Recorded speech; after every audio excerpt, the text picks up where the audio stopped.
அனைவருக்கும் அன்பான வணக்கம். நீங்கள் கேட்டுக்கொண்டிருப்பது கதையலை. வாசிப்பவர் ஹேமலதா ஜெகநாத். திரு கல்கி எழுதிய பார்த்திபன் கனவு, அத்தியாயம் 7. அருள்மொழி தேவி. பொன்னனும் வள்ளியும் உறையூர் கோட்டை வாசலுக்கு வந்த அதே சமயத்தில் ராணி அருள்மொழி தேவி அரண்மனை உத்தியானவனத்துக்குள் பிரவேசித்தாள். பல்லவ தூதருக்கு மகாராஜா கூறிய பதிலை ஏவலாளர்கள் உடனே வந்து மகாராணிக்கு தெரிவித்தார்கள். மன்னர் வரும் வரையில் பொழுது போக்குவதற்காக ராணி உத்தியானவனத்துக்குள் சென்றாள். அவ்வனத்தில் ஷண்பக மலர்கள் அடர்ந்து வளர்ந்திருந்த ஒரு மூலைக்கு போய் அங்கே அமைதியாக பளிங்குக்கல் மேடையில் உட்கார்ந்து கொண்டாள். அங்கிருந்து பார்த்தபோது மேற்கு திக்கில் சூரியன் அஸ்தமனமாய்க் கொண்டிருந்த காட்சி அடிமரங்களின் வழியாக தெரிந்தது. மேல்வானம் முழுவதும் பத்தரை மாற்று தங்க விதானத்தைப் போல் தகதகவென்று பிரகாசித்தது.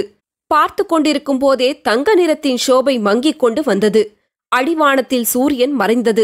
சற்று நேரத்திற்கெல்லாம் மேல்வானம் முழுவதும் ஒரே இரத்த சிவப்பாய் மாறிற்று.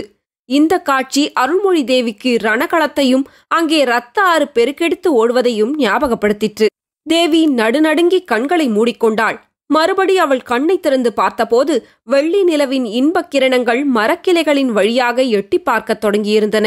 ராணி உள்ளத்தில் பழைய ஞாபகங்கள் குமுறிக் கொண்டிருந்தன. 12 வருஷத்துக்கு முன்னால் பார்த்திப மன்னனுக்கு மாலையிட்டு இந்த அரண்மனைக்கு அவள் வந்தாள். அந்த நாளிலிருந்து இம்மாதிரி வெண்ணிலவு பிரகாசித்த எத்தனையோ இரவுகளில் அவளும் பார்த்திபனும் இந்த உத்தியானவனத்தில் கைகோர்த்து கொண்டு உலாவியதுண்டு. இந்த பளிங்குக்கல் மேடை மீது உட்கார்ந்து இருவரும் நேரம் போவதே தெரியாமல் இருந்ததுண்டு. அந்த நாளில் பார்த்திபன் சில சமயம் புல்லாங்குழல் கொண்டு வந்து இசைப்பான். அருள்மொழி மெய்மறந்து கேட்டுக்கொண்டிருப்பாள்.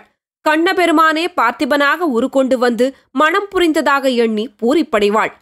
இப்படி சில காலம் வாழ்க்கையே ஓர் இன்பக் கனவாக சென்று கொண்டிருந்தது. பிறகு விக்ரமன் பிறந்தபோது இன்ப வாழ்க்கையின் சிகரத்தை அவர்கள் அடைந்தார்கள். அதே உத்தியானவனத்தில் அதே பளிங்குக்கல்லின் மீது குழந்தையை மடியில் வைத்துக்கொண்டு கொஞ்சியதெல்லாம் அருள்மொழிக்கு நினைவு வந்தது. ஆஹா, அந்த ஆனந்தமான நாட்கள் அப்படியே நீடித்திருக்க கூடாதா? ஆனால் எப்படி இருக்க முடியும்? பார்த்திபனுடைய இருதயத்தின் அடிவாரத்திலே சொல்ல முடியாத வேதனையொன்று பதுங்கி கிடந்து அவனுடைய நெஞ்சை அரித்துக் கொண்டிருக்கையில் அவர்களுடைய ஆனந்த வாழ்க்கை எப்படி நீடித்திருக்க முடியும்? பார்த்திபனுடைய அந்த அந்தரங்க வேதனையை வெகு காலம் கழித்தே அருள்மொழி அறிந்தாள். அறிந்தது முதல் அந்த வேதனையில் அவளும் பங்கு கொண்டாள். அதற்கு தானே காரணமோ என்று எண்ணி எண்ணி மனம் நொந்தாள். ஆமாம், அவர்களுடைய கல்யாணத்தின் போதே அந்த காரணமும் ஏற்பட்டுவிட்டது. அருள்மொழி சேர வம்சத்தை சேர்ந்த ஒரு சிற்றரசன் மகள். அந்த நாளில் அவளைப் போல் சௌந்தர்யவதியான ராஜகுமாரி இல்லை என்று தென்னாடெங்கும் பிரசித்தியாகியிருந்தது. அவளை பார்த்திபனுக்கு மனம் செய்விக்க ஏற்பாடுகள் நடந்த பிறகு காஞ்சி மகேந்திரவர்ம சக்கரவர்த்தியிடமிருந்து சேர மன்னனுக்கு தூதர்கள் வந்தார்கள். பட்டத்து இளவரசர் நரசிம்மவர்மருக்கு அருள்மொழியை திருமணம் முடிக்க விரும்புவதாக சக்கரவர்த்தி செய்தி அனுப்பியிருந்தார். அருள்மொழியின் உற்றார் உறவினருக்கெல்லாம் இது பெரிதும் சம்மதமாயிருந்தது. ஆனால் அருள்மொழி அதற்கு இணங்கவில்லை. பார்த்திப சோழரையே பதியாக தம் மனத்தில் வரித்துவிட்டதாகவும் வேறொருவரை மணக்க இசையேன் என்றும் கண்டிப்பாய் சொன்னாள். மகேந்திர சக்கரவர்த்தி மிகவும் பெருந்தன்மையுள்ளவராதலால் அதற்கு மேல் வற்புறுத்தவில்லை. இளவரசர் நரசிம்மவர்மருக்கு பாண்டியன் மகளை மணமுடித்து வைத்தார். பார்த்திபனுக்கும் அருள்மொழிக்கும் மனம் நடந்த பிறகுதான் பார்த்திபனுக்கு மேற்கூறிய சம்பவம் தெரிய வந்தது. அவர் சில சமயம், நீ சாம்ராஜ்ய சக்கரவர்த்தினியாய் காஞ்சி சிம்மாசனத்தில் வீற்றிருக்க வேண்டியவள், அதற்கு மாறாக இந்த உள்ளங்கை அகல சோழ ராஜ்யத்திற்கு ராணியாயிருக்கிறாய் என்று சொல்வதுண்டு. முதலில் இதை ஒரு விளையாட்டு பேச்சாகவே அருள்மொழி எண்ணியிருந்தாள். நாள் ஆக ஆக தன் பதியினுடைய மனத்தில் இந்த எண்ணம் மிக்க வேதனையை அளித்து வந்தது என்று தெரிந்து கொண்டாள். அதை போக்குவதற்காக அவள் எவ்வளவோ பிரயத்னம் செய்தும் முடியவில்லை. விக்ரமன் பிறந்ததிலிருந்து மகாராஜாவின் அந்தரங்க வேதனை அதிகமாகியே வந்ததாக தெரிந்தது. ஒரு சமயம் அவர், உன் வயிற்றில் பிறந்த பிள்ளை ஒரு பெரிய சாம்ராஜ்யத்திற்கு சக்கரவர்த்தியாய் இருக்க வேண்டியவன், என்னால் அல்லவா இன்னொருவருக்கு கப்பம் கட்டும் சிற்றரசு அவனுக்கு லைக்கிறது என்பார். இன்னொரு சமயம், அருள்மொழி, உன் பிள்ளைக்கு என்னால் சாம்ராஜ்ய பட்டாபிஷேகம் செய்து வைக்க முடியாது, ஆனால் வீரத்தந்தையின் புதல்வன் என்ற பட்டத்தை நிச்சயம் அளிப்பேன் என்பார். அவருடைய வாக்கை நிறைவேற்றும் சமயம் இப்போது வந்துவிட்டது. பழைய காலத்து வீரபத்தினிகளைப் போல் அவருடன் தானும் உயிர் விழுகிறதாயிருந்தால் பாதகமில்லை. அந்த பாக்கியத்தையும் தனக்கு அளிக்க மறுக்கிறாரே. தான் வீரத்தாயாக இருந்து விக்ரமனை வீரமகனாக வளர்க்க வேண்டுமாமே. ஐயோ, அவரை பிரிந்த பிறகு உயிரைத்தான் தாங்க முடியுமா? இப்படி எண்ணிய போது அருள்மொழிக்கு நெஞ்சு பிளந்துவிடும் போல் இருந்தது. திடீரென்று அழுகை பீறிக்கொண்டு வந்தது. ஓவென்று கதறிவிட்டாள். அருள்மொழி, உன்னை வீரபத்தினி என்றல்லவா நினைத்தேன். இவ்வளவு கோழையா நீ என்று கடினமான குரலில் கூறிய வார்த்தைகளைக் கேட்டு திடுக்கிட்டு திரும்பி பார்த்தாள். பார்த்திப மகாராஜா அங்கு நின்றார். உடனே அவளுடைய அழுகை நின்றது. கண்ணீரும் வறண்டு விட்டது. வா, அரண்மனைக்கு போகலாம். அழுவதற்கும் சமாதானப்படுத்துவதற்கும் இப்போது நேரமில்லை என்றார் மகாராஜா. இருவரும் கைகோர்த்து கொண்டு வாய் பேசாமல் அரண்மனைக்குள் போனார்கள். பார்த்திபனும் அருள்மொழியும் அரண்மனைக்குள் பிரவேசித்து பூஜா கிரகத்துக்கு வந்தபோது தீபாராதனை நடக்கும் சமயமாயிருந்தது. பூஜா கிரகத்தில் சிவலிங்கம் பிரதிஷ்டை செய்யப்பட்டிருந்தது. இடது பக்கத்தில் பார்வதி தேவியின் அற்புத சிலை ஒன்று இருந்தது. தேவியின் இருபுறத்திலும் விநாயகரும் முருகக்கடவுளும் வீற்றிருந்தார்கள்.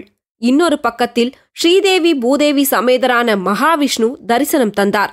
எல்லா விக்கிரகங்களும் ஷண்பகம், பன்னீர், பாரிஜாதம் முதலிய மலர்களால் அலங்கரிக்கப்பட்டிருந்தன. தெய்வ சந்நிதியில் இளவரசர் விக்கிரமன் கைகூப்பிய வண்ணம் நின்று ஆராதனையை பார்த்து கொண்டிருந்தார். அர்ச்சகர் தீபாராதனை செய்து மூவருக்கும் பிரசாதம் கொடுத்துவிட்டு வெளியே சென்றார். விக்கிரமன் மகாராஜாவை பார்த்து, அப்பா, சித்திர மண்டபத்துக்கு போகலாம் என்றீர்களே என்று கேட்டான். இதோ நான் வருகிறேன் விக்ரமா, நீ முன்னால் போ என்றார் மகாராஜா. விக்ரமன் வெளியே சென்றதும் மகாவிஷ்ணுவின் பாதத்தினடியில் வைத்திருந்த நீளவாட்டான மரப்பெட்டியை மகாராஜா சுட்டிக்காட்டி சொன்னார். தேவி, அந்த பெட்டிக்குள்ளே என்ன இருக்கிறது என்று என்னை நீ பல தடவை கேட்டிருக்கிறாய். நானும் காலம் வரும்போது சொல்லுகிறேன் என்று சொல்லி வந்திருக்கிறேன். சொல்ல வேண்டிய காலம் இப்போது வந்துவிட்டது. சோழ வம்சத்தின் புராதன பொக்கிஷம் இந்த பெட்டிக்குள்ளே இருக்கிறது. இதோ திறந்து காட்டுகிறேன் பார். இவ்விதம் சொல்லிக்கொண்டே மகாராஜா அந்த மரப்பெட்டியை திறந்தார். பெட்டிக்குள்ளே பளபளவென்று ஜொலித்த ஓர் உடைவாளும் ஓர் ஓலைச்சுவடியும் காணப்பட்டன. உடைவாளின் பிடி தங்கத்தினாலானது. ரத்தினங்கள் இழைத்தது. வாளும் எண்ணெய் பூசி கூர்மையாய் தீட்டி வைத்திருந்தது. ஆகவே பிடியும் வாளும் ஒன்றோடொன்று போட்டியிட்டு ஒளி வீசின. இதற்கு மாறாக ஓலைச்சுவடியோ மிக பழமையானதாய் கருநிறமாயிருந்தது. பார்த்திபன் சொன்னான், தேவி, இந்த உடைவாள் சோழ வம்சத்திலே முற்காலத்திலே பிரசித்தி பெற்றிருந்த சக்கரவர்த்திகள் காலத்திலிருந்து வந்தது. கரிகால் வளவனும் நெடுமுடி கிள்ளியும் இந்த உடைவாளை தரித்து உலகத்தை ஆண்டார்கள். ஓலைச்சுவடியில் உள்ளது நமது தமிழகத்தின் தெய்வப் புலவர் அருளிய திருக்குறள். இந்த உடைவாளும் குரல் நூலும் தான் சோழர் குலத்தின் புராதன பொக்கிஷங்கள். இவற்றை நீ வைத்து காப்பாற்றி விக்கிரமனுக்கு வயது வரும்போது அவனிடம் சேர்ப்பிக்க வேண்டும். அருள்மொழி, இந்த புராதன உடைவாளை என் தகப்பனார் அணிந்திருந்தார். ஆனால் நான் அணியவில்லை. கப்பம் கட்டும் சிற்றரசனாயிருந்து கொண்டு கரிகால் வளவனும் நெடுமுடிக்கிள்ளியும் அணிந்த உடைவாளை அணிய நான் விரும்பவில்லை. விக்கிரமனிடம் நீ இதையும் சொல்ல வேண்டும்.